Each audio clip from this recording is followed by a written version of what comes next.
Ganesh ji free कब रहते हैं? तो हमने कहा अब ये तुम्हारे ऊपर, हमको तो मालूम भी नहीं, हम तो अपॉइंटमेंट लिए भी नहीं उनसे, तो तुम्हें ज्यादा स्मरण हो। तो तुम आप शंकर जी की कथा करते हो, आपको नहीं मालूम कि गणेश जी कब फ्री रहते हैं? हमने कहा गणेश जी फ्री रहने का केवल एक समय होता है, एक टाइम होता है, एक पल होता है, एक घड़ी होती है कि गणेश जी महाराज हमारे घर में आ गए। गणेश जी की सबसे पहली जो आरती हो, उस आरती के समय पर अगर धूप बत्ती जलाई जाए या गोबरी को जलाकर उसमें गूगल छोड़ी जाए और गूगल छोड़ने के बाद गणेश जी का नाम ध्रुम वर्ण कह दिया जाए, तो गणेश जी को तुम्हारे घर की पूजा स्वीकार करना पड़ती है। बस वो समय हम जानते, हम तो बस उतना जानते हैं कि शिव महापुराण में लिखा और मुद्गल पुराण में लिखा, गणेश पुराण में लिखा, गणेश जी का एक नाम होता है ध्रुम वर्ण। क्या नाम है? ध्रुम वर्ण गणेश जी का एक नाम होता है। जब हम धूप जलाकर और धूप लगाने के बाद में गणेश जी की सबसे पहली आरती करने के पहले अगर हम सबसे पहली आरती गणेश जी की कर रहे हो, अपने घर में स्थापना कर रहे हो, बिठा रहे हो, और तुम चाहते हो कि गणेश जी मेरे घर में आके मेरी पूजा को स्वीकार करें और जो मांगू मेरा गणेश मुझे दे 10 दिन के अंदर, तो पहला नाम लेकर पुकार लेना ध्रुम वर्ण विनायक, बैठो, बस काम हो गया। वो फ्री होकर आता है, वो बैठता है अलमस्तता में बैठता। गणेश जी की प्रियता है दुर्वा। क्या प्रियता है? दुर्वा।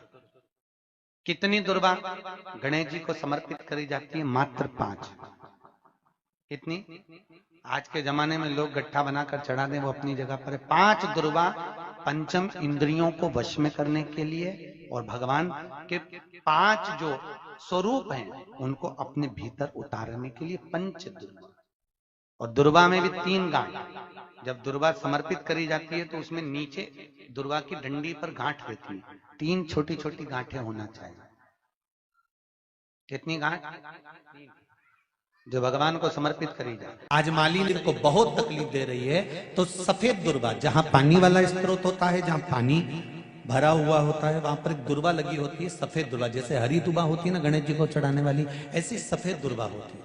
वो सफेद दुर्वा बालचंद्रेश महादेव को चंद्रमा पे से घुमाकर शिव जी को समर्पित करना है। उसी को लेकर आकर सुबेरे शिव जी का बालचंद्रेश महादेव नाम लेकर उस दुर्वा को खाना है और शिव जी पर जल चढ़ाकर उसका आचमन करना है। जल बाबा चाहेगा तो कुछ दिन में वो पत्थरी अपने आप कहीं निकल ही जाएगी और आपको तकलीफ नहीं। बालचंद्रेश महादेव। अब शिव की आराधना जो करते हैं, शंकर का जो आराधना करते हैं, शिव स्मरण करते हैं, शंकर का नाम का जाप करते हैं, शिव भक्ति में जो डूबते हैं, उसका एक सुख आनंद करने वाला महाराज। माता पार्वती जी रो रही हैं। शिव जी ने कहा तू क्यों रोती है? तेरे रोने का कारण क्या है? क्यों रो रही है?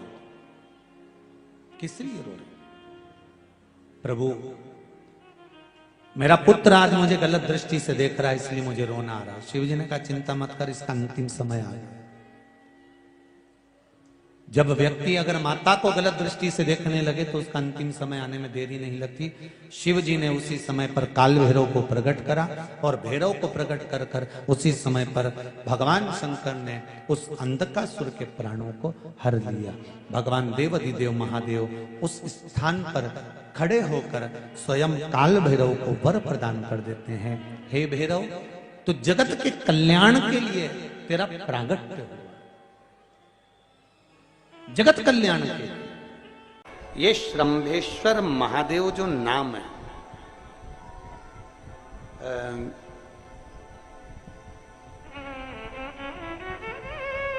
भगवान शंकर ने सारे 33 कोटि देवताओं को अपने अंदर समाहित कर कर ये रूप रखा था श्रंभ पक्षी।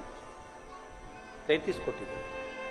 मान लो आपके ग्रह अनुकूल नहीं चल रहे हो, कोई कह दे कि मंगल बेकार है, कोई कहे शनि बेकार है, कोई कहे रवि बेकार है, कोई के बुध बेकार है, कोई के गुरु बेकार है, कोई के शनि बेकार, कोई के ये बेकार, कोई के तुम्हारा ग्रह बेकार चल रहा है, तुम्हारी किस्मत बेकार चल रही है, तुम्हारा भाग्य बेकार चल रहा है। तो पहले तो जो तुमसे कह दे कि तेरा भाग्य बेकार चल रहा है, उसके चरण छू के उसको प्रणाम करके वापिस आ जाओ। क्यों? जिसने पृथ्वी पर जन्म दिया, जिसने नेत्र दिए, मुख दिया, हाथ दिए, पांव दिए, पूरा शरीर दिया, सारी इंद्रियां दी, रहने को घर दिया, खाने को अन्न दिया, अगर कोई तुमसे कहे कि तेरा भाग्य बेकार चल रहा है, तो पहले तो उसको प्रणाम कर कर वापिस आ जाओ। एक शब्द में मत सुनो, वापिस आ जाओ। क्योंकि दुनिया में आप सबसे ज्यादा भाग्यशाली हो जो भगवान ने आपको पृथ्वी पर पैदा करा। कुत्ता बना के पैदा नहीं करा, जानवर बनाकर पैदा नहीं करा, झिंगुर और कीट पतंगा बनाकर पैदा नहीं करा, सड़ते हुए कुत्ते के शरीर में इल्ली पड़ जाती है वो बनाकर पैदा नहीं करा, कीड़ा चूहा बनाकर पैदा नहीं करा। मेरे भगवान ने तुम्हें मनुष्य बनाकर पैदा करा है। जितने पृथ्वी पर मानव पैदा होते हैं ये अपने आप में भाग्यशाली होते हैं, कोई अभागा पैदा नहीं होता। कोई तुमसे कह दे तेरा भाग्य बेकार चल रहा है, तेरी किस्मत बेकार चल रही है, उसके पांव पड़ो, वहां से निकल लो, अपनी पत्रिका लपेटो और वापिस आ जाओ जन्म पत्रिका लेकर। भाग्य तुम्हारा बेकार नहीं है, तुम्हारी किस्मत बेकार नहीं है। भाग्य उसका बेकार है जो तुमको कह रहा है कि तुम भाग्यशाली नहीं हो, तुम किस्मत वाले नहीं हो। भाग्य उसका बेकार है जो पृथ्वी पर जन्म ले लेता है, शंकर जी के मंदिर में एक लोटा जल चढ़ाना चालू कर देता है, शंकर के मंदिर में झाड़ू पोछा करना प्रारंभ कर देता है, वो कभी भी अभागा नहीं होता, वो भाग्यशाली ही होता है। वो अभागा नहीं है, वो भाग्यशाली है।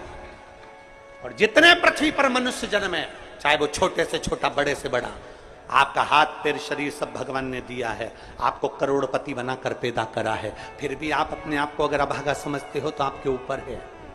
किस्मत वाले हो, करोड़पति बनाकर भेजा।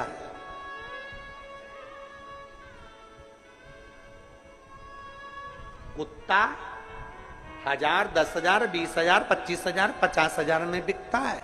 तुम्हें तो भगवान ने 2-2 किडनी दिए, अभी बेचिए 20-20 लाख में, यूं बिक जाएगी।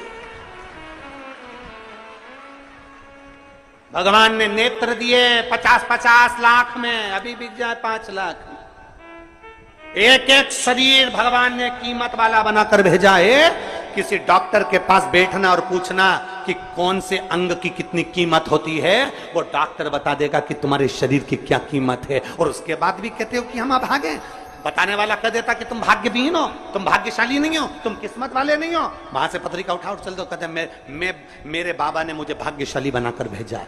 और अपने हाथ में वो बल होता है कि आप स्वयं इतनी मेहनत कर कर आगे बढ़ सकते हो कि अपने आप किस्मत वाले बन सकते हो।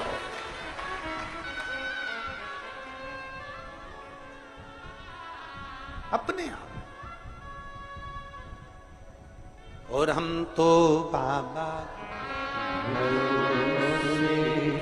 चलते हैं। आप स्वयं भाग्यशाली हैं, आप स्वयं किस्मत वाले हैं। कोई कैसे कहते तुमको कि तुम अभागे हो? ना ना, हमारे बराबर भाग्य नहीं है किसी का।